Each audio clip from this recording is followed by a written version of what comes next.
3주째 보고 있는데 왜 이렇게 보냐면은 1절에서 3절까지가 히브리서 전체의 요약입니다.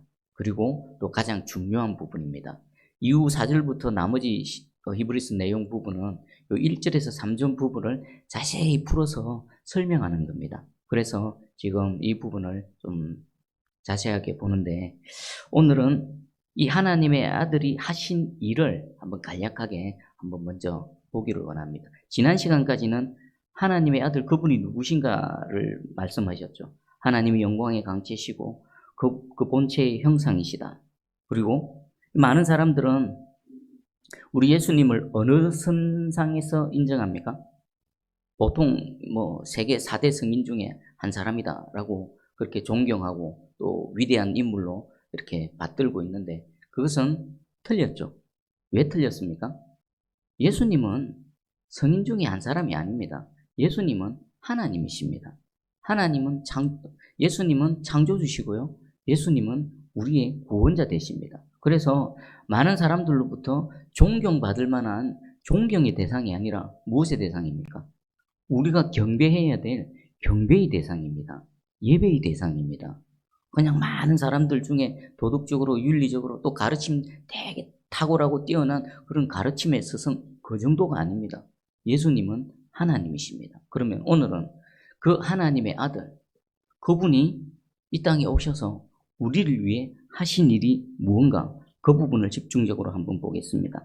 세 부분입니다. 첫 번째는 그의 능력의 말씀으로 만물을 붙드신다. 여러분, 여기서 붙드신다는 게 무슨 의미일까요? 붙들고 있는 겁니다.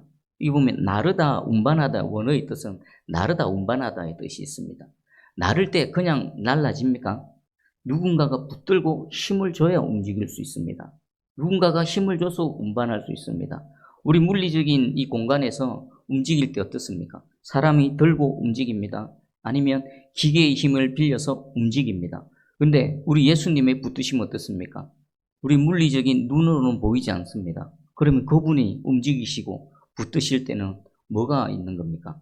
보이지 않는 하나님의 힘이 있는 겁니다. 예수님은 창조주이실 뿐만 아니라 모든 만물을 다스리시고 섭리하시고 그의 뜻에 의해서 보존되도록 그를 섭리하시는 힘이 있으신 분이십니다. 그럼 이 영역은 크게 세계 역사, 우주 만물 이것뿐만이 아닙니다. 여러분 개개인의 매일매일의 삶 속에서도 동일하게 역사하십니다. 혹시 에어컨이 꺼져 있습니까? 덥죠? 그럼 에어컨을 좀 켜주십시오. 그런데 예수님께서는 이 보이지 않는 손으로 만물을 붙드시고 원하는 곳으로 움직이시고 인도에 가시는데, 그 능력의 근원이 뭡니까? 무엇으로 하십니까? 그 능력의 말씀으로입니다. 예수님은 말씀 자체이시기도 하시지만 그 말씀의 능력으로 창조하신 모든 만물을 붙드시고 움직이시고 섭리하시고 다스려 나가십니다. 여기 말씀으로 보면요, 성경에는 말씀을 표현하는 단어가 두 단어가 있습니다. 하나는 로고스고요, 하나는 레마입니다. 똑같은 말씀인데 강조하는 부분이 다릅니다. 여기 로고스로 쓰였을 때는 그 말씀의 진리적인 측면, 이론적인 측면을 강조합니다. 그럼 레마는 어떤 측면을 강조할까요? 그 로고스인 말씀이 우리 삶 가운데 구체적으로 적용되어지고 실제로 역사하는 능력을 강조하는 부분입니다. 그러면 지금 제가 하나님의 말씀을 선포하고 있습니다. 이때는 어떻게 될까요? 로고스로 선포하는 겁니다. 그런데 이 로고스로 선포되어진 하나님의 말씀이 여러분 각자에게 적용되고 여러분의 마음에 받아들여질 때는 어떻게 될까요? 레마의 말씀으로 받아들여져야 되는 것입니다. 그래야 그 로고스의 말씀이 내 개인에게 능력이 되는, 그리고 하나님의 붙드시는 그 말씀의 능력으로 작용하는 것입니다. 오늘 이 시간 로고스의 말씀이 선포될 때에 여러분 각자에게 와 닿을 때는 말씀의 능력, 레마의 말씀으로 다가가는 은혜가 있기를 주의 이름으로 축복합니다. 우리 예수님은 구원자이시고 창조주이신데 그분이 진짜 창조주시다, 그분이 진짜 구원자시다라는 것을 충족시킬 만한 필수 조건이 있습니다. 그게 뭘까요? 붙드시는 분, 그분이 붙드셔야 됩니다. 창조하신 그분이 계속해서 붙드셔야 됩니다. 우리 신학적인 그 용어 중에 이신론이라는 게 있습니다. 이신론. 이 잘못된 사상인데, 이신론이 뭐냐면 하나님 창조주신 건 맞습니다. 하나님은 온 세상 만물을 다 창조하셨습니다. 그리고 이 온 우주 만물이 돌아가도록 원리를 다 그 각각의 원리를 주셨습니다. 해가 뜨고 해가 지고 달이 뜨고 별이 지고 또 계절이 있고, 이 모든 원리들을 다 만드시고 난 이후에 그냥 손을 탁 떼버리시는 겁니다. 마치 시계 제작하는 사람이 시계를 아주 정교하게 멋지게 잘 만들고 딱 완성했더니 이제 초시계가 째깍째깍째깍째깍하고 움직이기 시작합니다. 그때부터는 냅둬버립니다. 시계가 알아서 돌아가도록. 이게 이신론입니다. 근데 만약에 하나님이 이런 분이시라면, 우리 예수님이 이런 분이시라면요, 창조주일 수가 없습니다. 왜 그렇습니까? 우리 삶 가운데 다양한 일들이 일어납니다. 수많은 문제들이 일어나고 있습니다. 그냥 내버려 둬버리면 어떻게 됩니까? 하나님 그저 멀리만 계시고, 창조주로 저 멀리 계시고 우리 삶과는 아무런 연관이 없으신 분이 되어지시는 것입니다.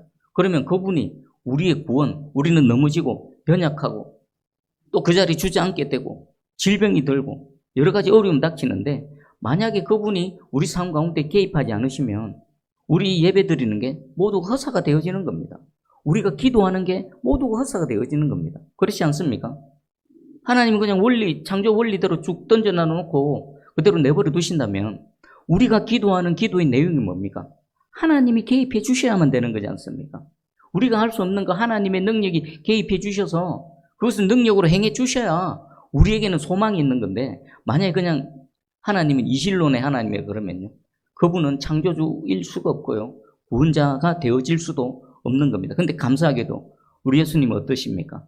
우리 속에도 계시고 우리 곁에도 계시고 우리 가는 곳곳마다 계셔서 우리 삶 가운데 일일이 간섭하시고 다루어 주시고, 또 필요하면 어떻습니까? 하나님께서 창조의 원리를 만들어 주셨지만 필요하면 초자연적인 능력으로 행하시지 않습니까? 예수님이 질병도 치유해 주셨습니다. 예수님이 바람과 풍랑도 잠잠케 해 주셨습니다. 그분은 우리 삶 가운데 물리적인 공간 가운데 우리가 할 수 없는 초자연적인 능력으로 우리와 함께 하시는 구원자이십니다. 그래야만 구원자가 될 수 있는 겁니다. 예수님의 눈에 보이는 물리적인 공간에만 작용합니까? 귀신 들린 자도 한 말씀으로 쫓아내셨다는 것은 뭡니까? 보이지 않는 영적인 세계에까지 예수님의 힘과 능력은 작용한다는 것입니다. 그래서 우리의 삶의 영역뿐만 아니라 우리의 이 마음의 영역, 정신의 영역, 영적인 영역까지 모든 영역에서 우리 예수님은 구원자가 되셔서 우리를 구원해 주시고 우리를 인도해 주시는 겁니다. 왜요? 그분은 그의 말씀의 능력으로 만물을 붙드시는 분이시기 때문입니다.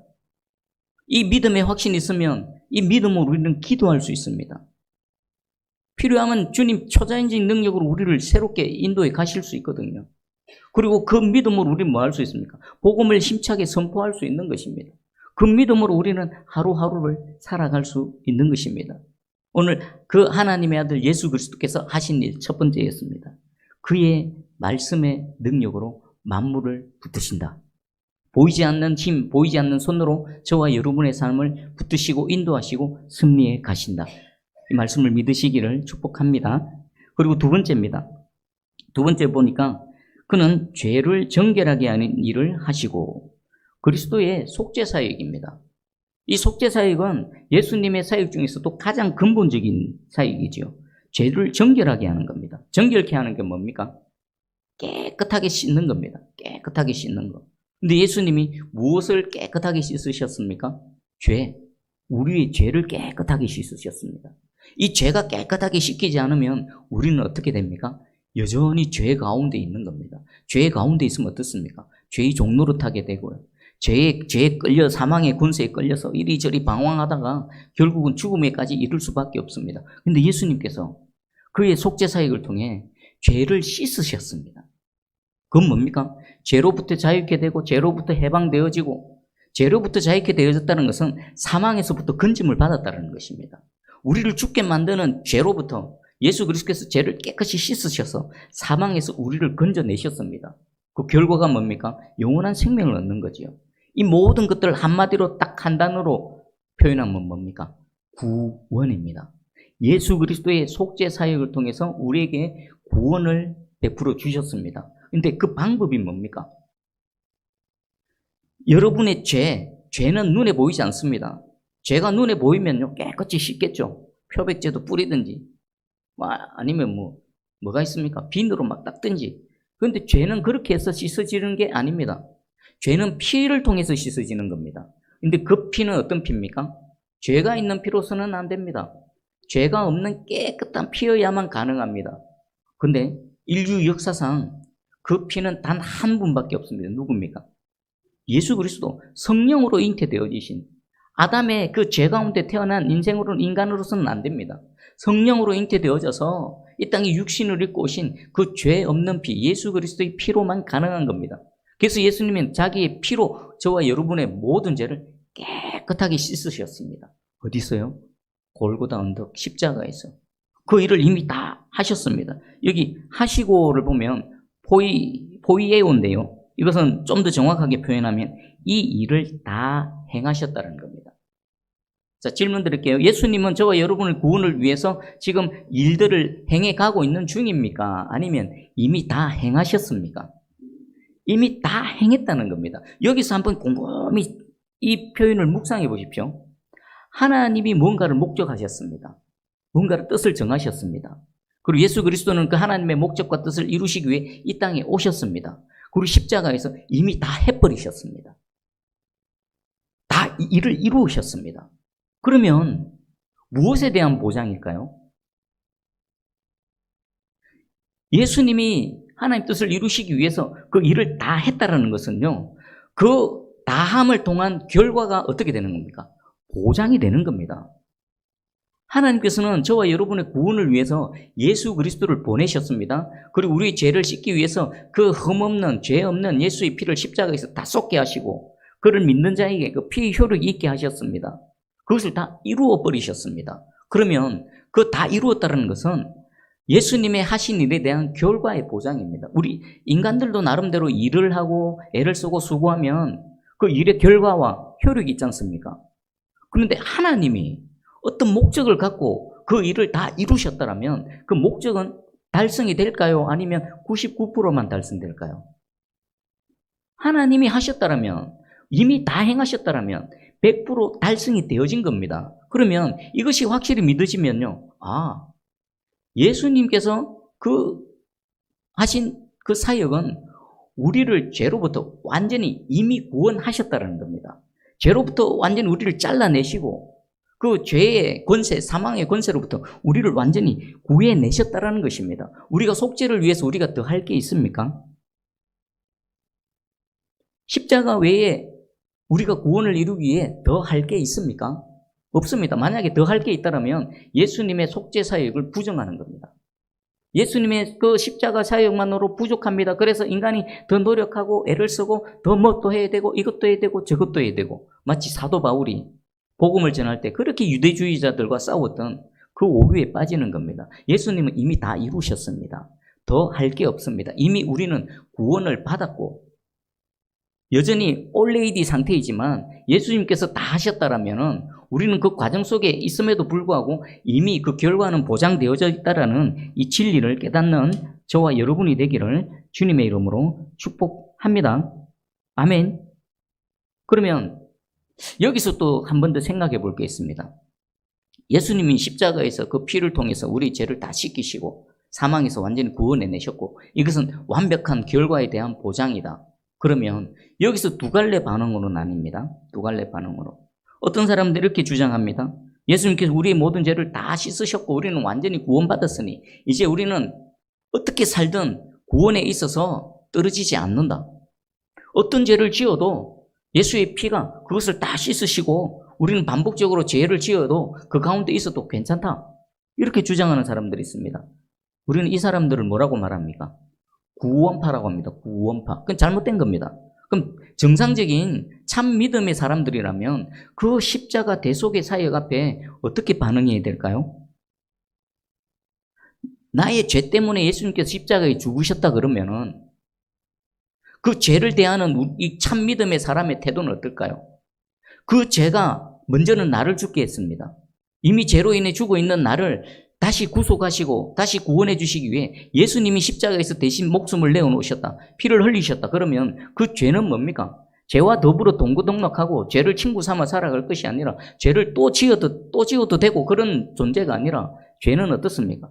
나를 죽게 만들었고 나의 주님, 나의 하나님 예수님을 죽게 만든 원수다. 죄와 나와는 결코 함께 할 수 없다. 죄와는 피 흘리기까지 싸워야 된다. 그렇지 않습니까? 비록 우리가 연약해서 넘어질 수도 있습니다. 비록 유혹에 넘어갈 수도 있고 또 아직 이 육신의 정욕에서도 완전히 벗어나지 않았기 때문에 우리는 혹시 넘어질 수 있습니다. 그러나 근본적인 우리의 마음의 상태는 어떻습니까?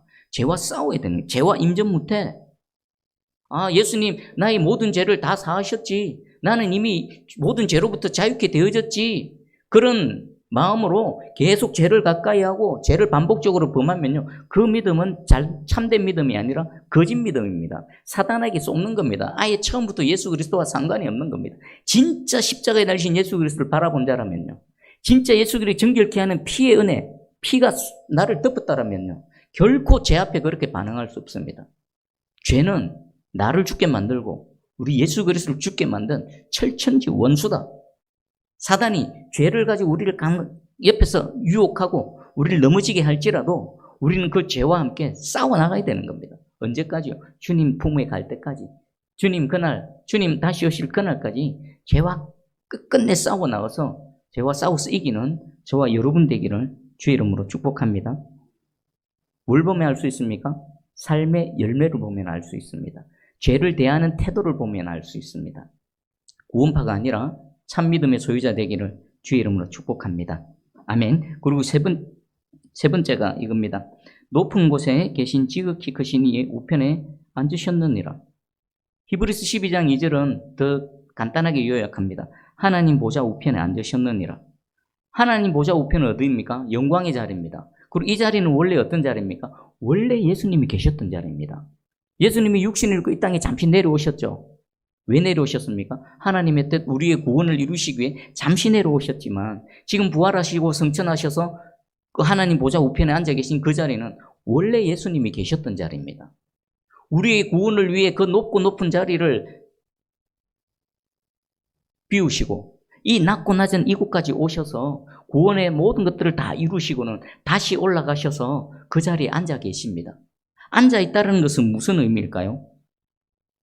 왕이 왕좌에 앉아 있습니다. 왕좌에 아무나 앉을 수 있습니까? 왕이 있는데 신하가 앉고 싶다 해서 앉습니다. 그럼 어떻게 됩니까? 죽습니다. 어디서 감히 왕의 자리에.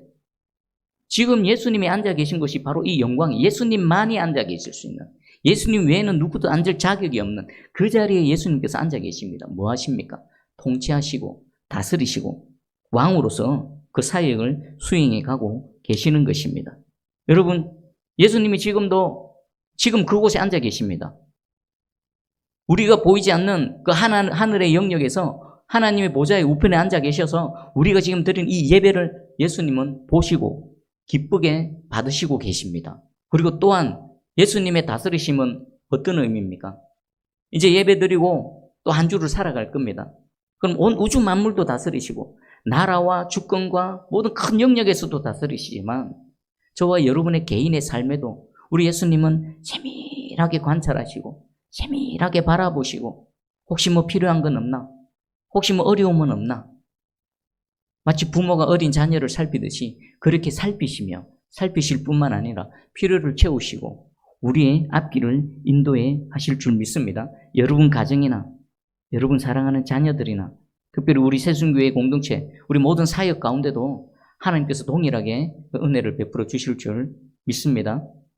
우리 한영순 성도님 아까 그 10년 만에 아들, 소식도 몰랐던 아들 처음 뵀을 때 그 아들을 위해서 막 기도하셨던 그 모습 그리고 함께 기도했던 그 순간이 떠올랐습니다. 그런데 10년 만에 그 아들이 지금 한국에 와서 함께 지금 여기 손을 잡고 함께 지내는 이 은혜를 어떻게 그게 가능합니까? 우리가 그 아들을 찾으려면 어떻게 하면 됩니까? 호주로 막 비행기 타고 날아간다고 찾아집니까? 이삭이 뒤진다고 찾아집니까?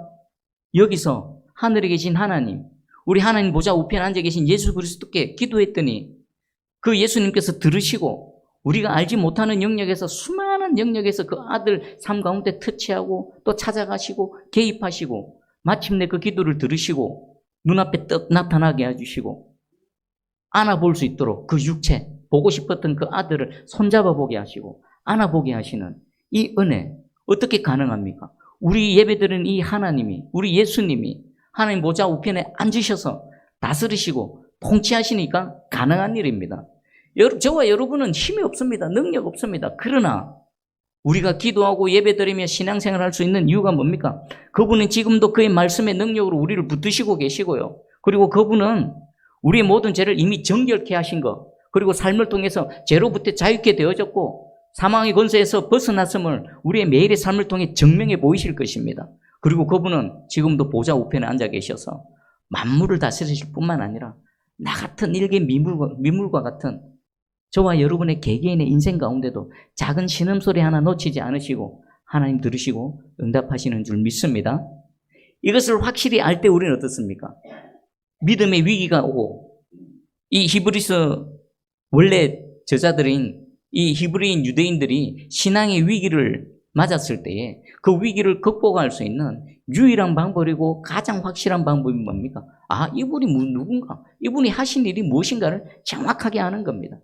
이 진리, 이 로고스의 말씀이 여러분들에게 레마가 되고 능력이 되어서 이 험난한 세상 가운데 믿음으로 승리하며 날마다 이 하나님을 만나며 간증하는 주인공이 되시기를 주님의 이름으로 축복합니다.